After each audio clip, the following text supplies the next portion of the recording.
Long ago, there was a vast multiversal war. Countless unique timelines battled each other for supremacy, nearly resulting in the total destruction of, well, everything. But then the all-knowing He Who Remains emerged, bringing peace by reorganizing the multiverse into a single timeline, the sacred timeline. Now, He Who Remains protect and preserve the proper flow of time for everyone and everything. For all time.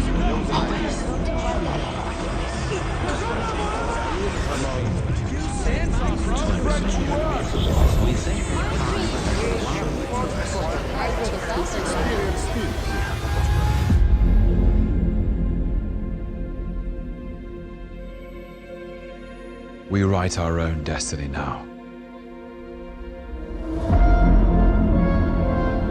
Who is he?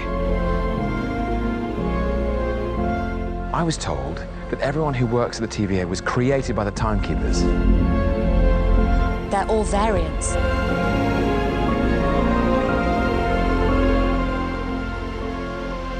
If anyone was ever going to make it back from the void, I suppose it was going to be you. Oh, well, you know, one man's void is another man's piece of cake.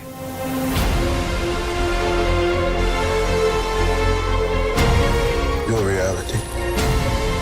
Everything you're holding on to. I know how it ends.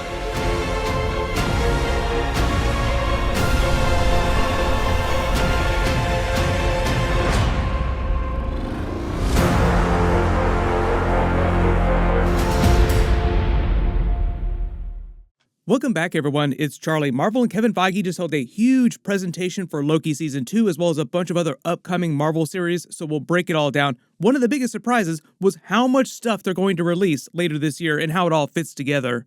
Let's just say Marvel and Star Wars fans are going to be eating good later this year. If you're new to the channel, I'll be doing videos for all the Loki episodes, just like my Season 1 videos. I'll add a link for those in the description below, and I'll remind people before Season 2 gets started. We're still in the middle of that special Guardians of the Galaxy giveaway too, so I'll name another winner later in the video. Today, I'm going to give you a look at 3 Marvel series for Disney+. As some of you may remember, I was at this event last year when Sam Jackson came to talk about his new show, Secret Invasion. But Kevin Feige revealed that Loki Season 2 Episode 1 will release October 6th. There are 6 episodes just like Season 1. It'll progress pretty much like Season 1 did and lead directly into Deadpool 3 with Wolverine in the TVA and Avengers Kang Dynasty, obviously. That's going to be all about the Council of Kangs, or the Dynasty of Kangs, as Kang the Conqueror called them in Ant-Man the Wasp Quantumania. The whole reason why Avengers 5 is called Kang Dynasty is because Sam Wilson's Captain America will fight the Council of Kangs, the Dynasty of Kangs. They're beginning to touch the multiverse. And if we let them, they will take everything. There have been a couple minor changes with what Marvel is doing since my last Loki video earlier this year. It's been a while since I've done a Loki video. Mostly schedule changes. They pushed a lot of stuff. They delayed a lot of things. I know there are a billion questions about what's going on with Kang and all the Kang variants during Loki Season 2, like Victor Timely, because of what's going on with Jonathan Majors in real life, so I'll try to address that as much as I can during the video, but it is a developing situation, so that's why you haven't heard a lot of people talking about it. Just because we don't know how that's going to go down in real life. But as of me posting this video, like look at the date that the video was posted, Marvel said that they don't plan on making any changes to Loki Season 2 episodes for the most part, regardless of what winds up going down, either good or bad. One of the reasons why they're waiting till later in the year to release Loki Season 2 is just to give themselves a little bit more time, and there's a writer's strike going on right now too. So if they do make minor changes, it would probably just be to like a Loki Season 2 post-credit scene. Jonathan Majors is in a good portion of the season as a few different variants of Kang that Loki and Mobius are hunting down. That's what the whole Ant-Man and the Wasp Quantumania post-credit scene was all about. It was literally a scene that they just copy-pasted from the Loki Season 2 episodes. Shapes our lives, but perhaps we can shape it.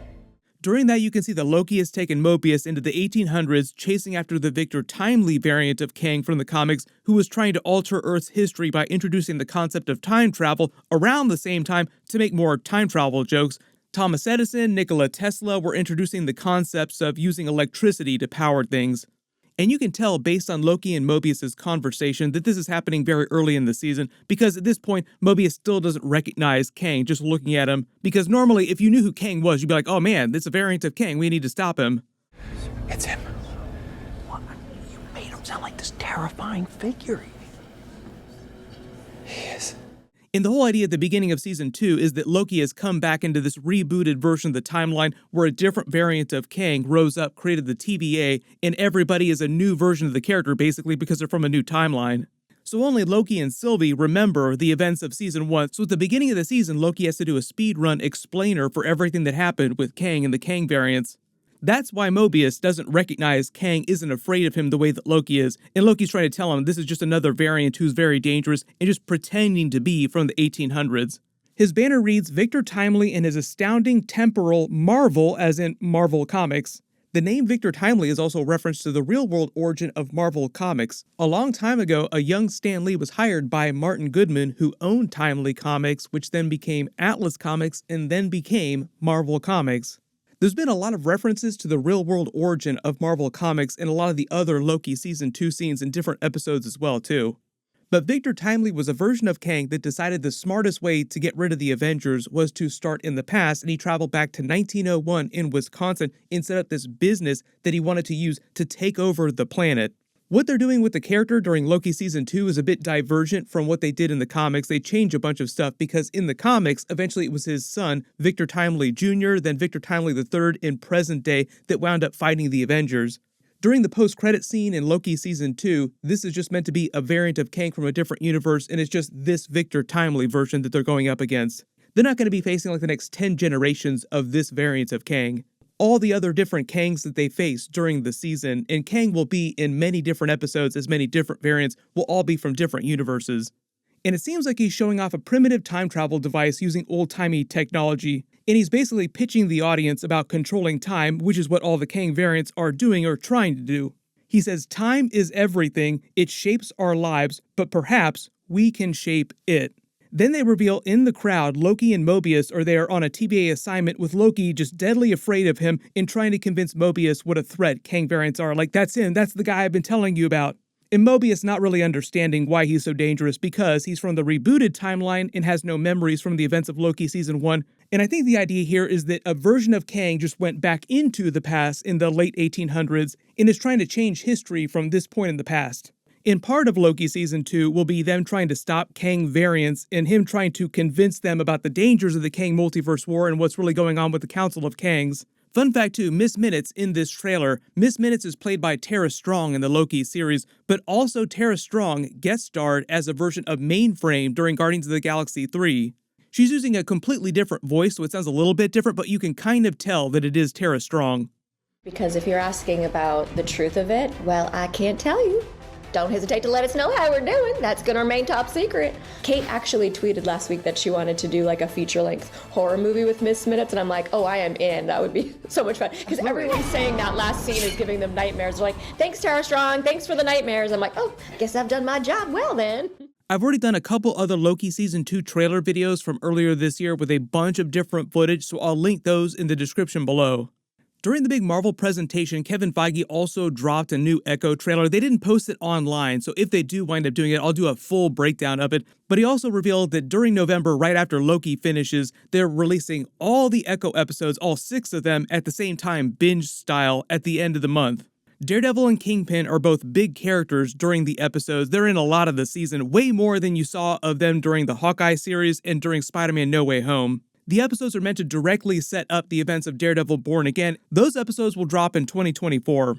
They also ended that new trailer with a shot of Kingpin with an eye patch over one of his eyes, which is meant to be a reference to the comics after Echo shoots him the way that she did at the end of the Hawkeye series. It didn't kill him. If people were confused about that, Kingpin is still very much alive. It's just that for a lot of the Echo series, he'll be wearing that eye patch, and then by the time he gets to Daredevil Born Again, he'll be healed. The other big thing that just happened while I was making this video is that Aubrey Plaza dropped either a big spoiler on purpose or not on purpose called the Darkhold Diaries here. I'll do a video for that in the next day or two. The other big thing they just announced is that Chiwetel Ejiofor, who is Baron Mordo in the Doctor Strange movies in the MCU, has joined the cast of Venom 3 as a main character, so we'll try to do a video for that as quickly as possible too. Congratulations, Harris beats Frank6304. Hopefully we'll get some jet ski references in Deadpool 3. Please email me on the About page of my channel so I can get your contact details. Everyone click here for that new Darkhold Diaries video. I'll update the link as soon as I post it. And click here for my brand new Captain America New World Order first look video and a bunch of new scenes and all the characters. Thank you so much for watching. Everyone stay safe, and I'll see you guys in the next one.